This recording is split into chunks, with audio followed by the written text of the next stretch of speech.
Three, two, one. All right. Looks like we are live from the Upper West Live. Side. Yes, How you doing, Greta? I'm fine, Kofi.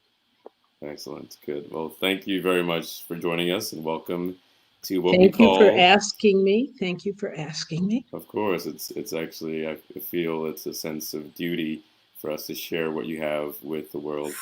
Not just the studio you teach, the budding studio you have in New York, but also with just the world of opera and opera lovers. So um, Good. this is actually going to be a very interesting and fun conversation. Just obviously knowing, Well, I uh, love you both, so Thank we you, love you Greta. I'm very happy to much. We roll love you with you. too. Welcome. I think if we can just kick off with a few words about you from what we know, and then if you could please share, we can best share about you than yourself. Greta Damrau, a dramatic soprano, presently living and teaching in New York City. She has an incredibly vast international experience of singing in big opera houses and with wonderful, well-known conductors. Her dedication to opera and theater gives her a vision and a passion to discover what she calls colors within voices. And her philosophy is the body is the instrument. With that, Greta, we're very happy to have you, and DictionBuddy is ecstatic to share this hour with you. Welcome.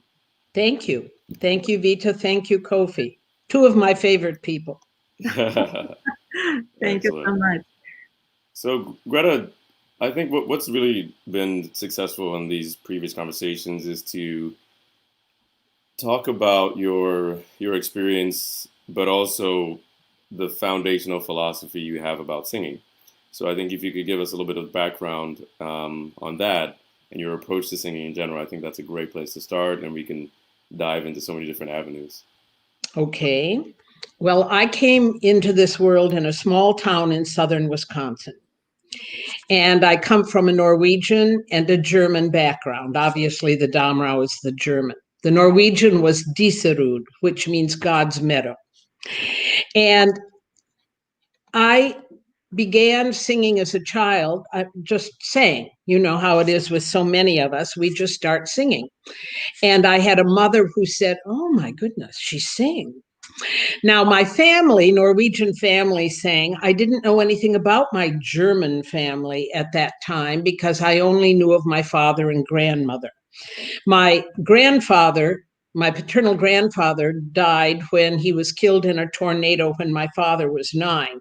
But what I later found out was that he went to Berlin as the attorney for Frank Lloyd Wright to negotiate the Wasmuth collection, a set of lithographs that were just so beautifully done. They can be seen at the Metropolitan Museum of Art. And he negotiated that, and he saw this gorgeous woman with long red hair.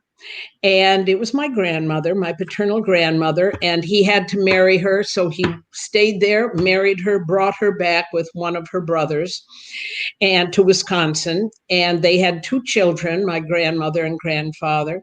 But he was killed in this tornado when my father was 9. So I never knew him. And what I didn't know is that he was Jewish and that my grandmother was not, but love won out there. The 2 of them had to have each other. And so I grew up in the southern part and the southwestern part where my grandfather was an attorney for Frank Lloyd Wright near Taliesin. And he was an editor for a newspaper in a little tiny, tiny town, population, well, at that time it was bigger, but 500 when I got to know it. And I grew to love that part of the country. And I eventually went to the University of Wisconsin, like my grandfather did. And then I came to New York to study. And then eventually, when I was about 27, I auditioned for Hagen Opera Company. And I went to Hagen for 2 years. Industrial, wonderful Hagen, where the language is rather industrial. And even though I had studied German, you you study German in college, they don't speak it like that in Germany. What can I tell you? But anyhow, there's dialects and so forth and so on. And eventually I came back to New York City, and I studied with a woman by the name of Dr. Bobby Talander. She was the second teacher of Lucine Amara. And she was funny. She was bright as a button. She could be scary smart. And she worked with me for 3.5 years. And then I went off and went to Cologne, where I sang, Köln Staatsoper. And then I was there for quite a while, sang in a few other guest places. As a lyric mezzo, which I was in Hagen, I sang in the Paris Opera, the Garnier Theater. I sang in Hamburg. I did one thing in La Scala at the last minute. They called me in to do Elena in Mephistopheles and wanted me back. But since I was under contract to an opera house as a house soprano, they didn't release me for so many things. The conductor there kind of liked me, the music director. And so I continually did things there. I picked up orchestral gigs, which were quite wonderful, sang with a number of wonderful conductors in Europe. And then when I was about 45, I was about to branch out. I had recorded Wagner, 4 arias of Wagner, and I was about to branch out when I had to have abdominal surgery to remove tumors from my uterus. They were growing and they were becoming huge. And so I came back to New York City, NYU, to have that done. And after that was done, I had a very difficult time getting back into singing because my muscles had been cut. What I didn't know was that was actually almost the beginning of my thoughts about teaching, because I never intended to teach, never, ever. I was going to sing, retire, go away, live in the forest like all Norwegians do, and not bother about any teaching. But I learned a lot about my body. I had gone to 2 years of medical school much earlier and enjoyed that a great deal, except I didn't have the personality or the temperament to be a doctor. I've known many doctors since that time, and they all have quite a different temperament than I do. So, which means kind of calm and quiet and so forth. But nevertheless, after that, I kind of took care of my mother. When I was in college, I almost married a young musician who was really a genius. And he died of colon cancer in his late 20s. And then after I stopped singing, I almost married a doctor who was French, but he went to Afghanistan and he was killed there. So quite honestly, I just didn't really want to be around a lot of people and do a lot of things like that. I was just kind of in pain. So after my mother died, someone who lives in my building, a wonderful pianist from Juilliard, said to me, "You're going to go to Japan and teach." And I said, "No, I'm not, really, I'm not." And he said, "Yes, you are. You're going to rework, you're going to sing concerts there, you're going to teach there. And that will be that." Well, I did do that. And I was finally offered a contract to head the vocal department in Sapporo, Japan, by the music director of the Sapporo Symphony. And unfortunately, the vocal teachers in Sapporo said, "Please don't bring her here because she will take away all our students." And that's probably true, because what else did I have to do? So I came back to the United States, and it was in Japan that I basically sang my last concert. And when I came back to the United States, I decided to go back to Germany one last time because I had seen the name Damrau was going to be singing in Munich. And I thought, well, all Damraus are related. It's a very rare name. And so maybe I will find a Damrau there and see what she did. So I went on New Year's Eve in December 2004. And indeed, it was Greta Damrau singing Adele and Fledermaus. And I thought to myself, oh my goodness, she moves like me. There's something that looks a little bit like me. I wonder what this is. So I was quite curious and found out she was coming to the Met the following year in September as Zerbinetta. And I met her at that time. And we've done a few things as family, relatives. I can't say that we're honestly family, but since we both come from, our ancestors came from Posen, Germany, the same place Elisabeth Schwarzkopf comes from. And that place became, that was Posen, Germany, became Poznan, Poland after World War I. Her family moved to Bavaria. My family was already here because my grandmother had married Mr. Pitkin. And so that was that. We don't see each other often, but we do talk, we do correspond, we do all of this kind of thing together. And I'm so proud of her, what she's done with her career. She is fabulous, fabulous human being, fabulous singer. So, but that's that. This is about me and my idea of singing. So Absolutely. I will let you know this, but here we are. Yeah. This is all part of the story. I think everyone is actually curious. I mean, one of the first things they probably would notice is that you have the same last name as the very famous singer, Greta Damrau. Yeah, I took my grandmother's last name, actually, because, when I went to sing in Germany, I took my paternal grandmother's maiden name, which was Damrau. That was a strategic move. Yeah, I liked the name. I thought it's a great name, so I'm going to take that. And I've been known as that ever since. Excellent. So here I am. Greta, what else should we talk about? I have a question to you. So you mentioned that you started as a mezzo. And what is your journey exactly to dramatic soprano? And you're a true dramatic soprano. I am. And it's through that I find so often I hear young singers these days, and there are no more mezzo sopranos in the world.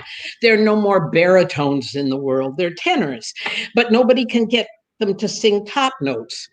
And therefore, and they have more color in the voice than most people are willing to think a soprano or a tenor sounds like. But the great sopranos and the great tenors have a lot of color in their voices. So that's been kind of a goal of mine. Some people asked me if I would teach. I did in Japan, and I kind of started then teaching. I would get recommended to Europeans who came here. Europeans and I get along very well because I just love them.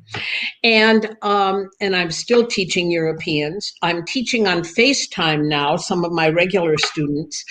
But this is what I discovered in life, and it's so important to know. I came from a little tiny town in Wisconsin, went to the university, was not particularly wonderfully treated at the university for the kind of voice I had because they kept insisting I was a mezzo. Everybody except the opera workshop director, whose name was Carlos Moser. Brilliant man. He's still alive. I think he's about 90 now, just a brilliant man. And he used to call me in and work with me on times when no one was around so that he wouldn't get in trouble. And thank you, Rajan. Thank you. He wouldn't get in trouble. And that was, love you too. That was how I started thinking about being a soprano. But I still had all that color. I had long legs. They looked great in boots. Therefore, in Hagen, they thought she would be wonderful in trouser rolls. And so that's what I did, kicking up my heels in boots and so forth and so on. But I knew I wasn't that because my voice kept lifting. So what I found out with a lot of people is that their voices begin to lift in their middle to late 20s. And if they don't start looking at higher repertoire, they're never going to exercise that voice enough to be able to sing that higher repertoire. I have a series of 6, 7 actually exercises I've devised.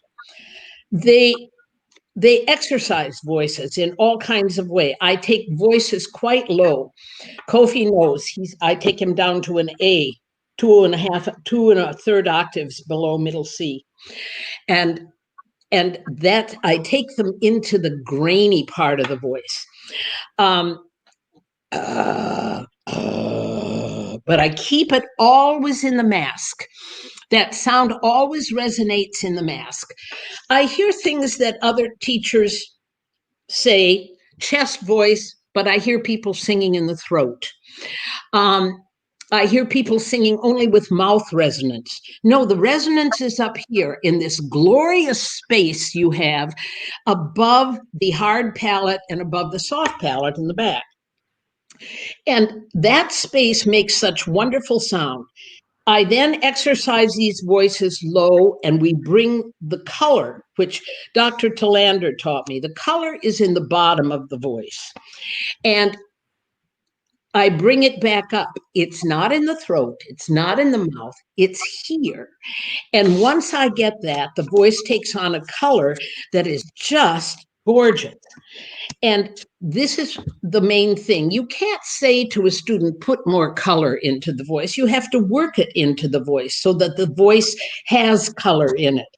You can't say, oh, you need to be brighter or darker. You have to work all those things in the voice. And I do believe in brightness and scuro. That's the way I think most people start out. But I love it when singers line up in a column.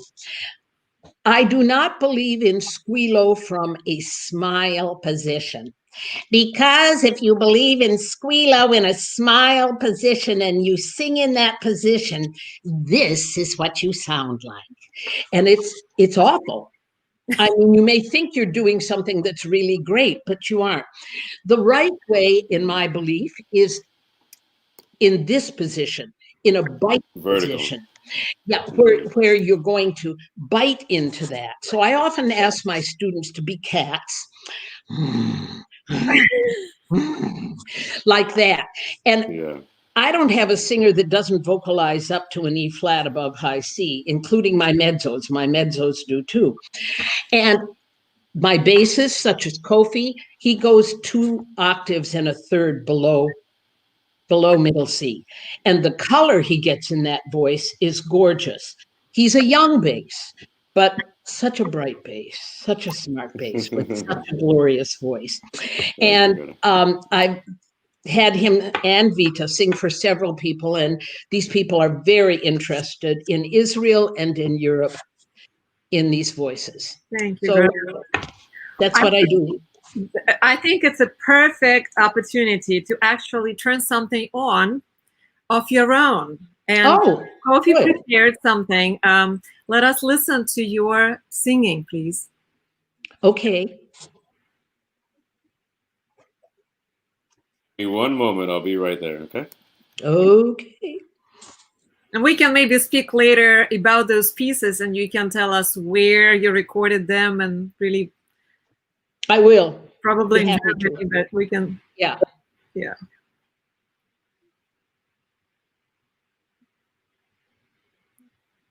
Right, I'm ready now. Let me just share my screen and share the sound as well.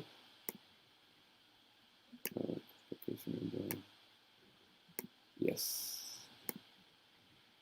Okay. Can you see my screen now? Yeah. Okay. Now this needs no introduction, so let's enjoy some wonderful singing. This is from Wagner's opera Tannhäuser.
Thank you.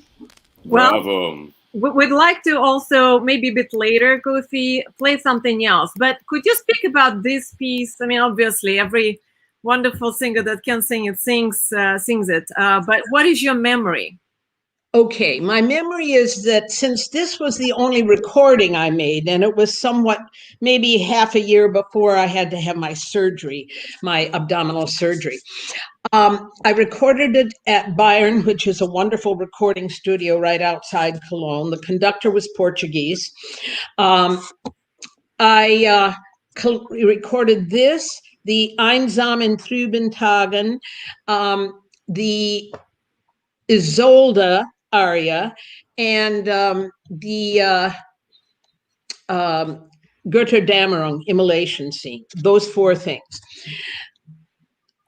It was looking forward to starting to sing heavier Wagner. I wasn't quite ready to do it yet, but I wanted to have a recording that could be out there, that could be what I was at the time, and then go on as my voice would get heavier and so forth.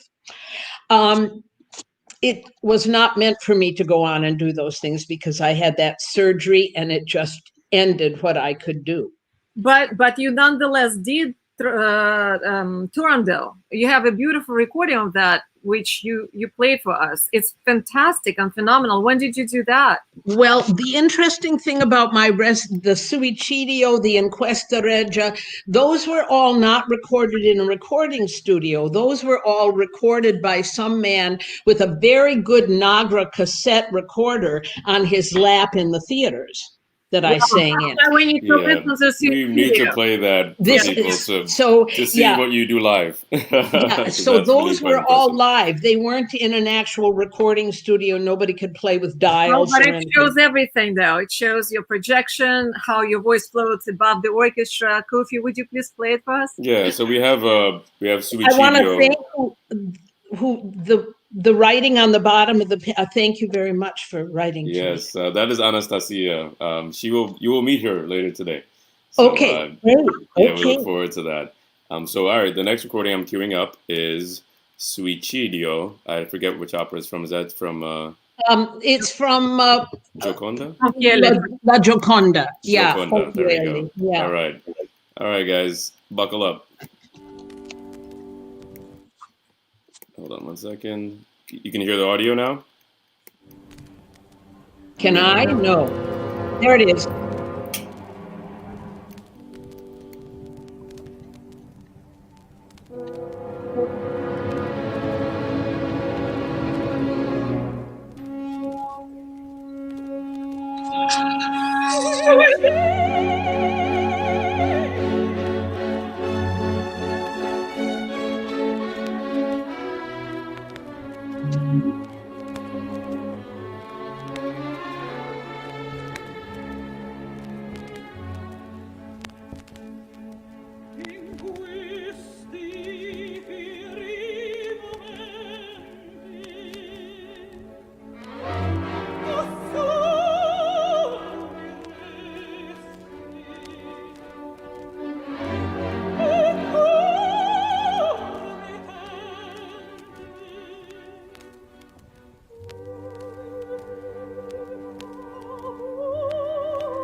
My God, gave me goosebumps.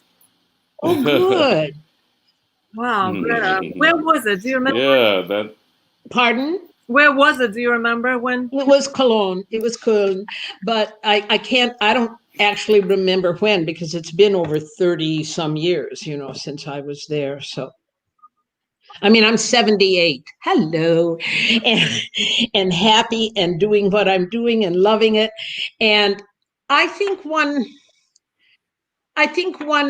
you could tell that I had red hair in that photograph. I actually really had red hair. This is what real red hair does when it becomes real white or real something else. But I've always pretty much had natural hair. I believe, quite honestly, in observing each period of your life. I don't believe in becoming older and trying to look really young. Try to look like what you are. And because as wonderful as certain times were in my life, this is the most extraordinary time because I know a lot.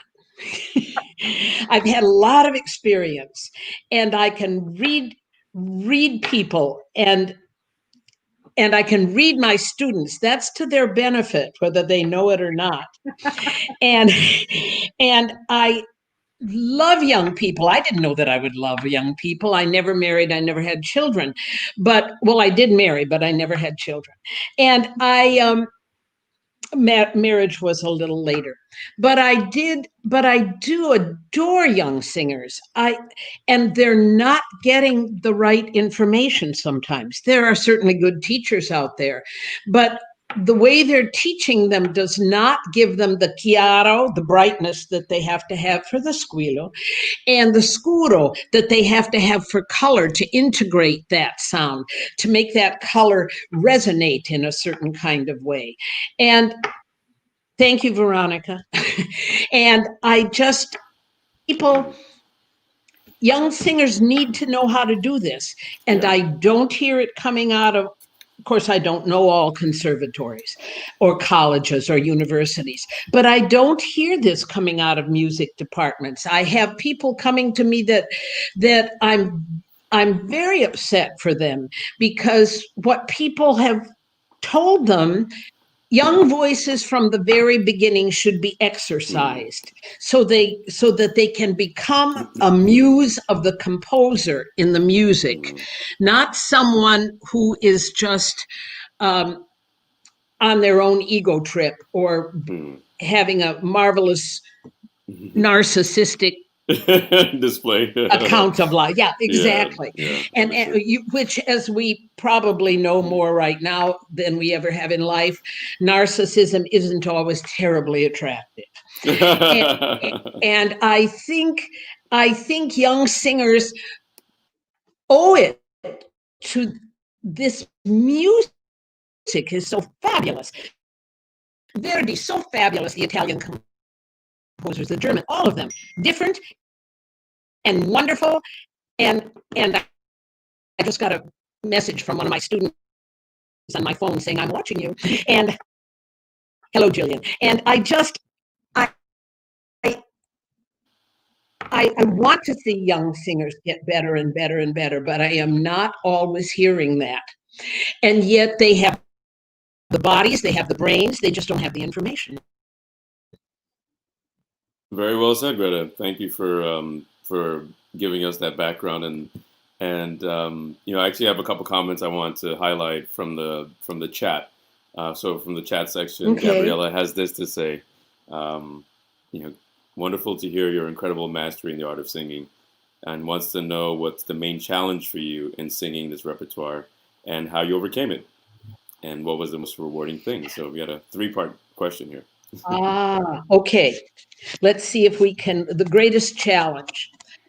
The greatest challenge I think I had, my talent was somewhat natural. Certainly it had to be trained over and over and over again, exercised, moved. I acquired 3.5 octaves in range. My students acquire that. I insist almost the half, but at least 3 octaves, if not more. And that's so that they can negotiate everything that they have to do, so that it's always in a vertical position, in line, in a proper biting, because the biting on the top brings the voice forward, which it can't be back in the throat. It just can't be. I don't change many vowels, but the vowel is I don't use. I use because that is the only vowel that really brings that vowel forward. And what I think is happening in this day and age is we're not having the great singers like we had, partially in my generation, but especially in the 2 or 3 generations before. My God, they were incredible voices. And by the time I started, the challenge that I had was to find somebody who really knew how to work with my voice. And I had a big instrument, and I had quite a range. It wasn't very even. It was kind of all over the place to a certain extent. And once I had a taskmaster that exercised my voice for 3 years, I could sing almost anything. So I believe totally in that. The other things that are challenges to young singers are finding the right school to go to, the right teachers to go to. I can tell you some of the wrong ones, but I won't hear. I love to hear people who are, so many people are saying, sing when you're in your 20s. Well, I sang in my 20s. It was no great shakes. It wasn't until I got into my 30s and 40s with my voice that I really did this. Many people are having singers sing too early, just too early. And I think there's a reason for that. I think they can control people in their 20s. And they can't so much when they're in their 30s and 40s. They start to get a mind of their own, and they start to think about things. And I don't like to see young people so controlled.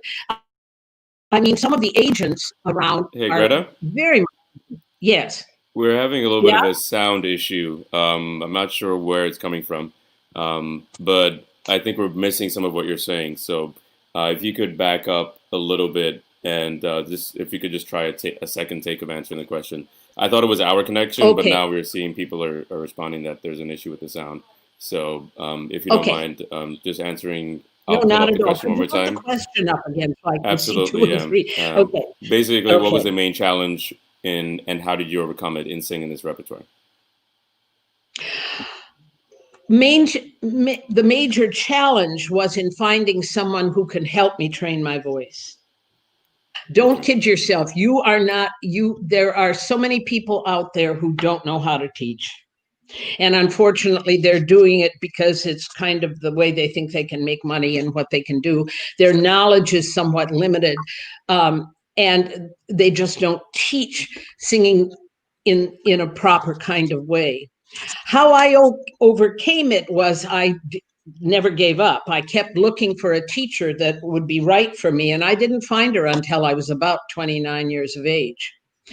And then after that, things came to me. After I got back from Hagen and began studying with Dr. Tillander, I found she put me with coaches at the Metropolitan that were absolutely wonderful. I don't know that they're so wonderful now, but at least they were then. They were the wonderful Millard Altman, Walter Tautzig, Richard Wojtak, Ignaz Strasvogel, Jan Baer. These were fabulous coaches. They had been conductors in Europe, but came here after the war or even during the war in order to escape Europe and the war. I think as far as challenge, overcoming it and going out and doing, I trusted my instincts. I trusted my teacher because she was making improvements. As I continued to improve, I continued to go to her. Why would I stop and change and go to some other strange person? And some of these people are strange people. So I think that's what you have to do. You have to find somebody that really knows how to work your voice. You do not have to pay hundreds of dollars for lessons. This is another thing. I wouldn't pay anybody more than $100 for anything. There's nobody that's worth more than $100. I won't even go to doctors that are absolutely outlandish. I mean, this is their way of salting their summer home and their winter home and their big car and all, and their fur coats and stuff like that. Anybody that's still wearing fur is kind of really out of it. So I think you have to watch that very carefully. And I remember one time telling a friend of mine, she said, well, are you going to go to that teacher? I said, I'm going to audition them. And she said, well, that's a little much. And I said, no, it's not. I have to find the person who is right for me and the person who works for me. And I did and went on. Unfortunately, I had that surgery when I was in my middle 40s, and that was unfortunate. I should have auditioned doctors. But anyhow, I think it was just something that happened, and there wasn't much I could ever have done about it. But I think you need to remember that singers, in a way, live in a monastery. You have to be loyal and true to yourself, not to your narcissism, if you have any. But it upsets me when I see young singers who are allowing people to do to them what they do. So I think that's a very important thing. Thank you, Greta. Why don't we talk about today? What do you think had changed? Actually, sorry, just one more thing I want to interject quickly. David Langan also has a comment I wanted you to read quickly. Okay. Go ahead, please. Yeah, so you want to take a look at that.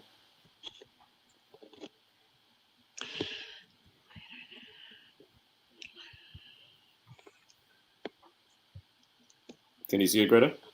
Yeah. Excellent.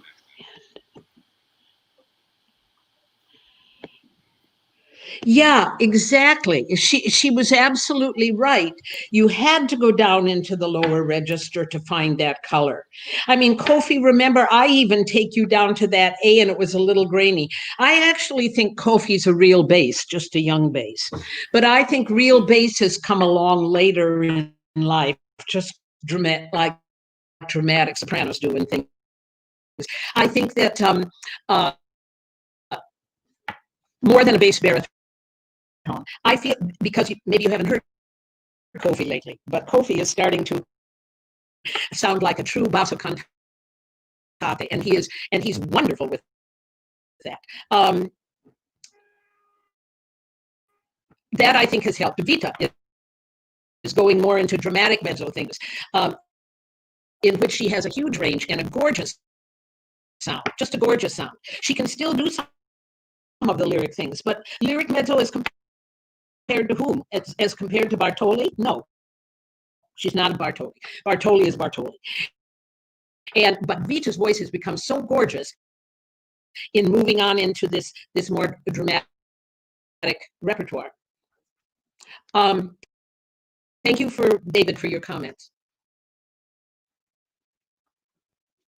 Kofi, are you on the floor? Thank you so much, Greta. Yeah, we're changing things around here a little bit. Greta, why don't we move to reality today and how the industry is from your perspective? And it's a difficult question. From your perspective, what do singers need to do to overcome what is happening right now and stay true to themselves? Okay, number one is vote, because you need to get the right party into the White House who appreciates the arts, not those who only appreciate themselves. Number two is you must work a technique and then go into the music. If you don't work the technique to go into the music, you're going to sing that music with the bad habits you have, and you will hardly ever get out of that. Bad habits are things that singers develop when they have not developed a technique, a wonderful technique to sing with. And the other thing I want to say is you can't, and it's one of many things I want to say, you can't choose what vocal category you go in. You're built in a certain way. The body is the instrument. You built in a certain way, and that way will determine what you're going to do. A lot of people don't have big mouths. Dramatic sopranos do. I mean, it's half my face. And when I drop that from here, if you've ever looked at a skeleton, you will see that the jaw is wired to the skull. And the reason for that is because there are ligaments and tendons there that help with the dropping of the jaw. And the biting, ask people to sing with their lips somewhat forward.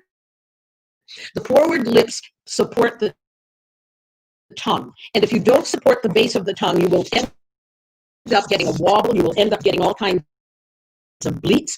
And I was astonished. I went to the Met one day a couple of years ago, and there was a tenor singing there. And some lady in the row in front of me, she said, that's vibrato, she said to her friend. And I just wanted to hit her over the head. It's not vibrato, it's a goat bleat, caprio bleat. And if you don't support the tongue, that's what you're going to get. If you don't, and I've found students who I've talked to, they don't know those words. The appoggia di petto. If you're not leaning here, appoggiare in Italian means to lean. If you don't have that support, you're not supporting the larynx, and the larynx needs support. So lips. Then the tongue is forward. If your lips are forward, the tongue will pretty much stay forward. You don't have to worry about it another way. But if you don't do this, you will find over the years as you're singing, I mean, I was kind of a cute little girl at one time, but my body spread in order to sing that. The way I use my breath spread, especially in my back. My God, I kept going up in bra size, not because of this, but because the back spread, and I had to get those little stenders and things like that. So if these things are happening to you, they're normal. That's a normal thing to happen. The chest, this appoggia, I have a very built out chest. There's really a hump here, which I cover up with a turtleneck, but it's there because that supported my larynx. I had to have that support. All singers do. And if you don't have teachers who talk about that, find somebody else. Thank you, Greta. Thank you. We apologize for technical issues with the sound. Hopefully now it's better. Please feel free to ask questions, and Greta will kindly respond. Greta, from your perspective, what is really the demand that a dramatic or big voice has that smaller lyric voices don't? Well, I would say to some extent the construction of the body.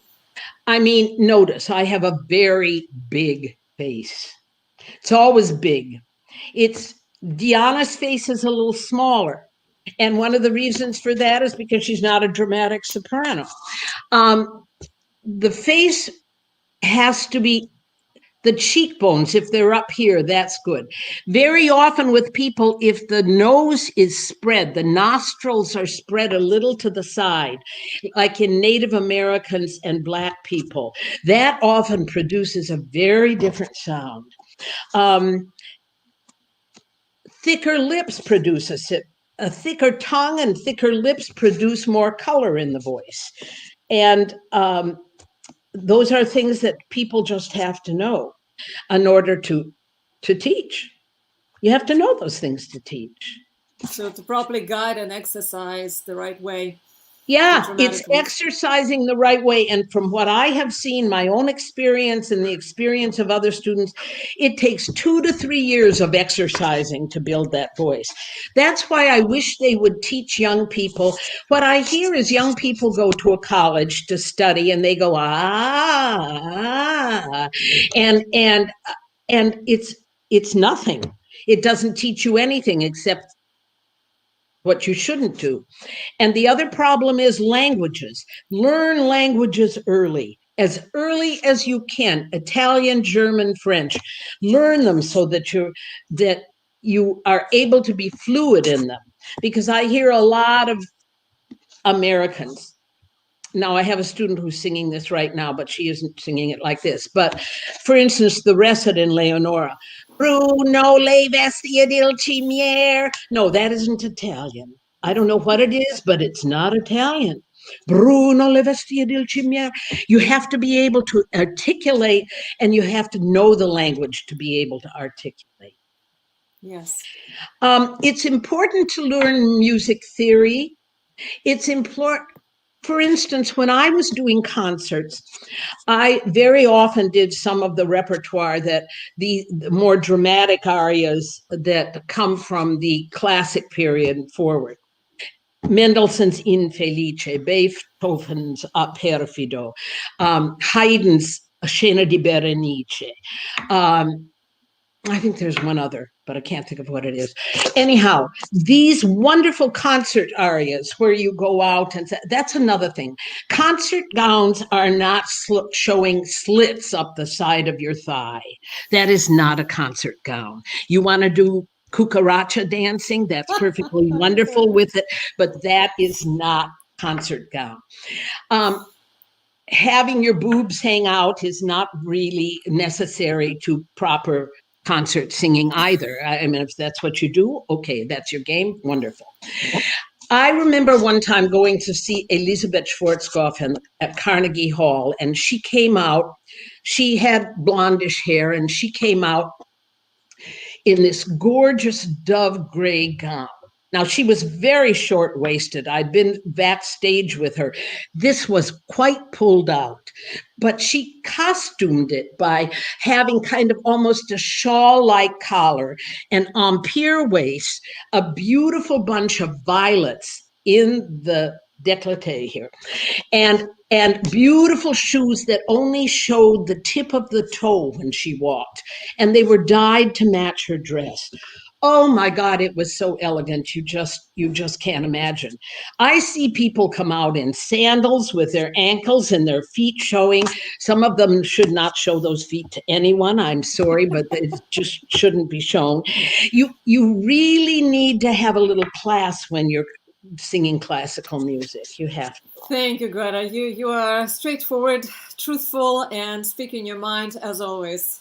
Appreciate that. Blunt as I can be, but it does help because eventually this all comes together, and you have to have this. I want to say something about agents because I think this is very important. There are a lot of agents these days that are taking on lots and lots of people on their roster and charging retainers. I can guarantee you that they're making the money they make off of lots of people's retainers and not off the concerts or the performances, operas that they're getting for the people. And you can only work for so many people at a time in order to really get them started, get them to move on. And for that, I understand a kind of a retainer that you have to earn your living doing that somehow. But my goodness, to have 60, 80 people on a roster for one manager and be taking in a retainer for everybody, no, you'll probably rarely ever get any work. And they will simply make money off the retainer, not off their skills in getting you hired. But it seems that today the whole industry is being changed, and a paradigm shift is happening anyway. So we'll see how things will shake out, right? Yeah, I suppose. Another thing I want to say is opera is an art form that is meant to be done learning how to project your voice over and through an orchestra without a microphone. Right. Microphones are used everywhere these days. My ears can hear it, but that's not the only thing. I went to the Met one time and I went backstage to see someone, and there was a big box of body mics in the dressing room area. And yet people are still saying, oh, we never mic anybody. Well, you mic somebody, because, you know, that box wouldn't be sitting there with those mics. And I think singers have to learn how to sing to project that voice. Teachers have to teach like that. Conductors have to accept that if someone like that gets a lot of bravos, that doesn't necessarily mean that they're canceled out with their egos. Not all of them have that kind of ego, but some of them do. And I think we have to get back to the basics. Singers are hardly even considered anymore, because it's now the stage director who makes you run around and do all of these kinds of things. Well, good God, if you're singing well in a difficult aria, you stand there, you plant your legs, and you go. You don't need to be running around doing all kinds of things when you're singing some music that's so difficult. That's all. Intendants need to. I had wonderful intendants, but they knew the art form and knew how to get singers to sing that so that everybody benefited. The stage director benefited, the singer benefited, all of these people benefited. Thank you, Greta. So what do you think about listening to old singers?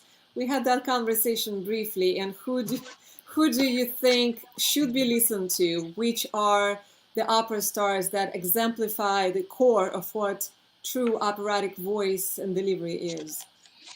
Okay. I had a student say to me the other day, and this is so cute because she's so adorable, and she's a young Russian woman, and you know, in her early 20s or middle 20s almost. And she said to me, I heard the most wonderful soprano the other day. And I said, who was that? And she said, Renata Tebaldi. Her name was Renata Tebaldi. Did you know her? And I thought, oh my God, yes. And now I'm even of an age, being 78, I only heard Renata Tebaldi once or twice. I heard Collis once or twice. I met her in a drugstore one time, and we were standing in there and talking while she was picking up a few things, asking me, well, what's good for the throat? What do you use here that's good? And I have to smile. Some of these singers were so absolutely wonderful. I have a story to tell you about a baritone who was singing Rigoletto. And he was absolutely one of the finest baritones ever. And the tenor happened to know me quite well. And so he took me into the dressing room before the performance to meet him. And I saw that there was a big bottle of Wild Turkey bourbon on his dressing room table. And I didn't miss a beat. I didn't say anything about it. I wasn't going to be judgmental. After all, I was a dumb student and I didn't know anything. So I walked out and I said to the tenor, I said, look at that. Did you see that bottle of wild turkey? He said, I did. He said, we're going to go back after the performance is over and say goodnight to him. I said, okay.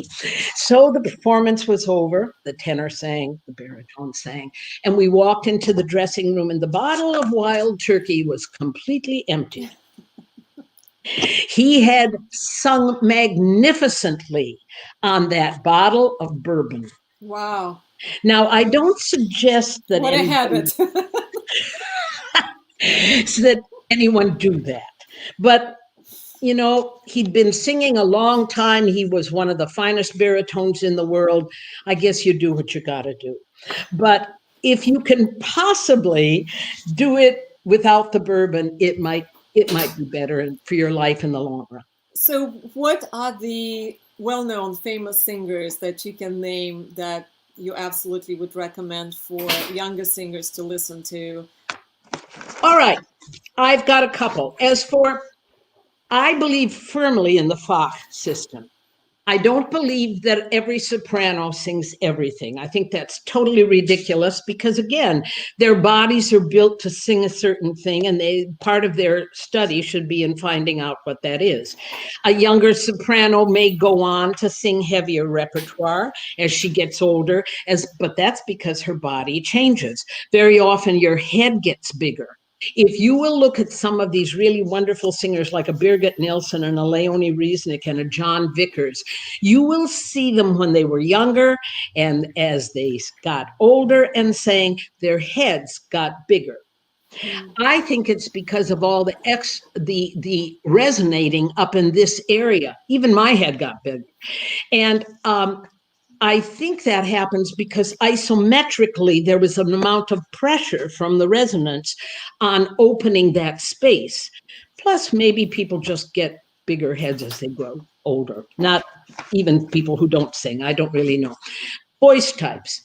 Okay, dramatic coloratura, I would recommend that you listen to Anita Cerquetti. Cerquetti is spelled Cerquetti. Lyric soprano, definitely Renata Tebaldi. I mean, some of these people, the color in that voice is just honey. And dramatic soprano, the American soprano Eileen Farrell should not be discounted. She was a great singer. Yeah. Wagnerian soprano, Nielsen, Kirsten Flogstad. Wagnerian mezzo, Kirsten Torborg, that Americans spell that Thorberg, but that's not how the Swedes pronounce it. Coloratura mezzo, Cecilia Bartoli does wonderful lyric things. Marilyn Horne was a great contralto coloratura. Dramatics, Obratsova. I mean, Elena Obratsova. And one thing I want you to notice about Obratsova, if you can ever find her on video, is that teeth should not be, you should not put retainers on your teeth to pull it back so far that you can't have a proper bite. If you ever see Obratsova from the side, you will see that she really had buck teeth. Yep. And it helped her in her singing, in that bite. It helped her make that sound. I've seen young singers come to me who have had their retainer, the tooth is like this, and it's been pulled back this far. That really interferes with their being able to sing properly. And you have to concern yourself with the structure inside your mouth. Let's see, who else? Contralto Natalie Stutzmann was a wonderful, I thought she always darkened a little bit. Eva Podles, it was a marvelous Polish contralto coloratura. Tenors, of course, we had the wonderful Mario Del Monaco. Domingo, in my opinion, was best when he was a tenor. Pavarotti was a wonderful tenor, except later in his life, he came back to singing and he'd spread a little bit on the mouth. That necessitated putting the pitch down for a number of things that he had to sing, because when you spread on this mouth, the top goes fairly soon. Corelli was a wonderful singer. People say, well, they had their problem. Everybody has their problems. They're human. How you cover them up that makes the difference. And then, of course, baritone, I want to emphasize Giorgio Zancanaro. Giorgio Zancanaro. And there is a wonderful baritone coming out now. I don't know why he's in second or third place in every contest he sings. He's a Mongolian baritone. I just look up Mongolian baritone. He's the only one that pops up. He was in Cardiff Singer of the World 2017, I believe, but he hadn't won. He was second. No, he was in second or third place to some soprano. Lovely, but ordinary. Brinterfel is a good bass baritone. For me, bass baritones are baritones that have to, in some way, do an amount of declaiming and singing. They do it more easily than others. Nikolai Giarov, I think, has a fabulous baritone, or bass rather, basso cantate. A Hoa bass basso. A Tifa basso, you want to look up Martti Talvela and Matti Salminen, the two Swedes. I sang with both of them. They're huge. I did Freya. Can you please repeat the last two, Greta, the last two names? Martti Talvela, Martti Talvela, M-A-R-T-I, Talvela, T-A-L, Talvela, T-A-L-V-E-L-A, and Matti, M-A-T-T-I, Salminen. Look up his Isis and Untosiris aria and watch his mouth, watch his lips, watch most of these people because they are in that bite position. They drop that jaw from here. And when you're in that position, you get a core in your voice. The color, I use color and core interchangeably. Birgit Nilsson, my God, could stand on that stage. That right arm went out like this, forward like this, and her head went forward a tiny bit, and you've never heard sounds like that. You haven't heard them today, sounds like that. Leonie Riesnick was marvelous, absolutely marvelous. The Austrian, although I understand from one of my European coaches, she was actually Czech. But anyhow, Czechs sometimes have wonderful voices. I have a little Spanish butt on my Norwegian side. Spanish voices can be among the most beautiful in the world. I think they are so elegant and gorgeous. Teresa Berganza. Pilar Lowengar, that nobody bothers to listen to anymore. They don't even remember the name. Wonderful singer. So these are all people that were incredible. Callas for her dramatic content. When Callas lost a lot of weight, let me say something about weight, because everybody says, oh, I have to be so thin. Well, think that over. If you can carry a little weight, because fat cells contain water and water carries sound. And some of these people who don't have much sound going out don't have those fat cells with that water content. Some of our greatest singers in the world, like it or not, had a few pounds. And they were absolutely marvelous. It's because fat cells contain water and water carries sound. Mm-hmm. Thank you, Greta. I'm really glad you went over those names from your perspective. I guess as a final word, we're absolutely ecstatic for you to take the time today and spend it sharing your wisdom. Would you like to say just a few final words as an advice to young singers, given the environment we're in, and hope will prevail? I know the music will prevail, but from your perspective, please feel free to share your final words. I want to say this: hope always prevails.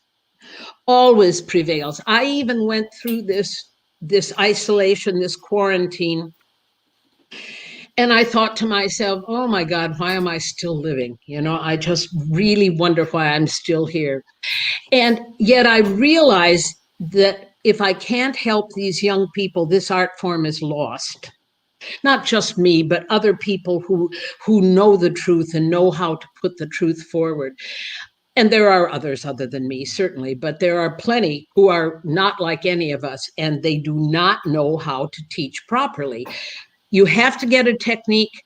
If you have to go out and get a job, go out and get a job. If you've got an instrument, most teachers will accommodate and work around your schedule so that you get your lessons.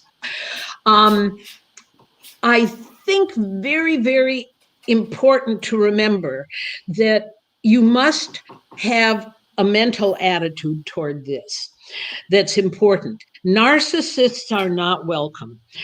And the reason for this is I had a student recently who I let go for various reasons. And as she walked out the door, she said to me, she said, "I hope you realize you're getting rid of the voice of the century." Well, no, not the voice of the century. And if you think like that, no matter how hard you work, it's still, you bring to it something that has nothing to do with the composer's music and your making beautiful sounds. Nothing. So keep yourself in good health. Find out what foods are right for you. I always recommend a book, Live Right for Your Blood Type. Find out your blood type. Find out some of those foods in there that you should eat. Better yet, find out some of the foods there that you should not eat for your blood type. And work about that. I'm a type O. We're the most energetic type O's. But the others have the B's and the ABs and the, what is it? C? No, that's not right. B's, ABs, O, A's. They all have their good points, but it's interesting to read about what those are. As a teacher, I very often ask my students for their blood type. They very often cannot tell me. And I think it's important to know for your health, for goodness sake. Right. Sometimes it might be important to carry a card that says what your blood type is. They can check it out fairly fast, but maybe the faster the better. I think that, and I believe, I don't care who you pray to.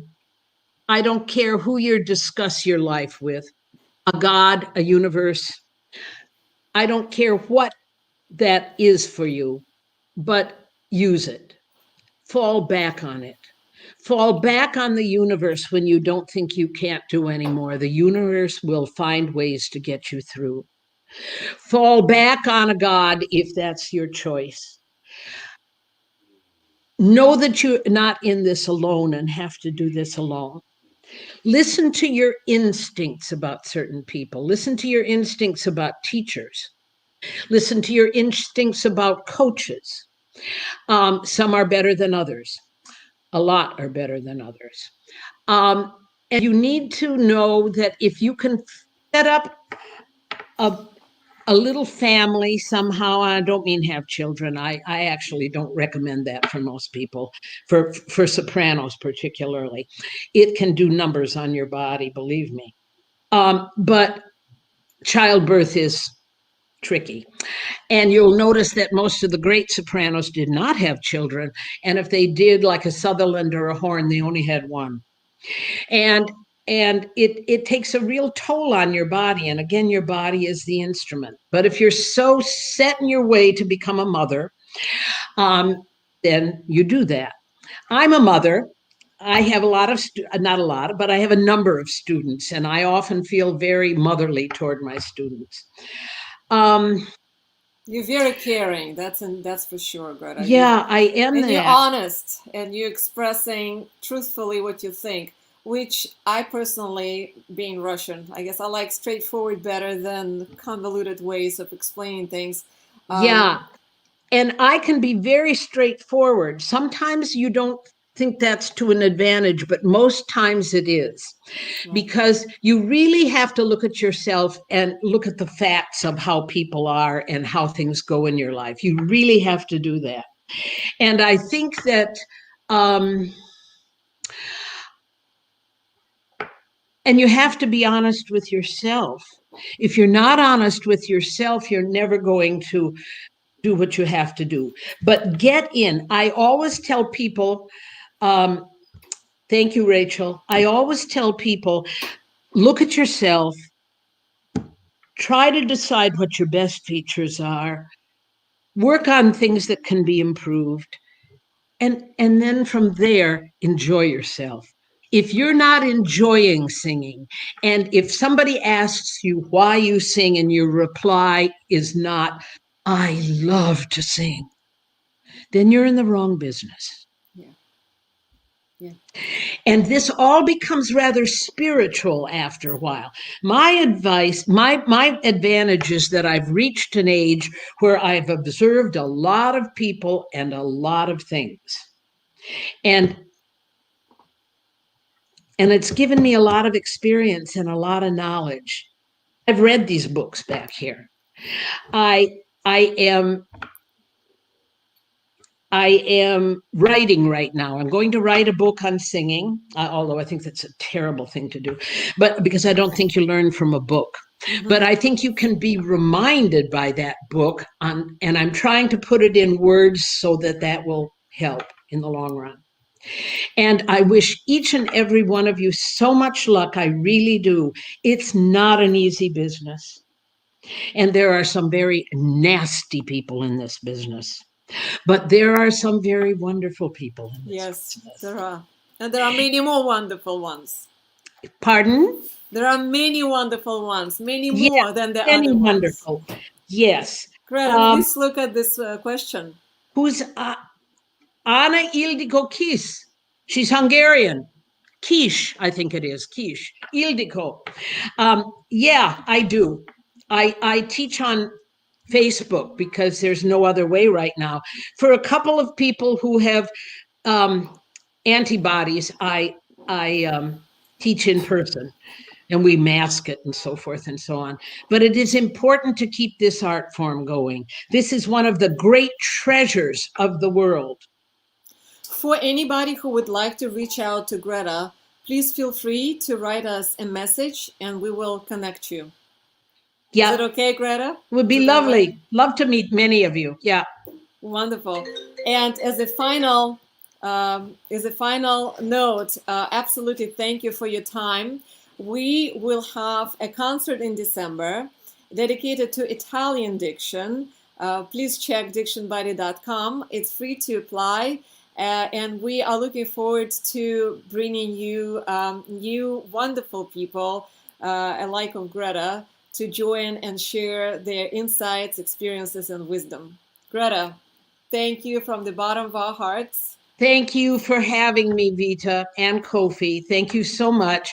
And so much good luck with DictionBuddy. I think you've come up with such a wonder, especially during this time where people can't get out and see and do. You've come up with such a wonderful opportunity for young singers.